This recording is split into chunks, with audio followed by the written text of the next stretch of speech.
Дождь затопил город. Эпичные кадры из Магнитогорска. Накануне там прошел сильный дождь. Улицы превратились в реки. Во многих домах начался потоп.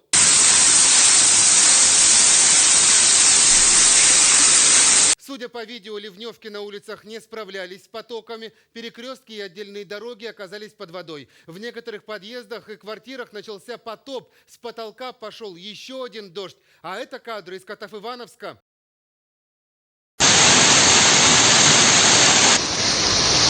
Град достаточно крупный, особенно эпично он смотрится на зеленых лужайках. Ожидается, что осадки продолжатся и в соседних населенных пунктах.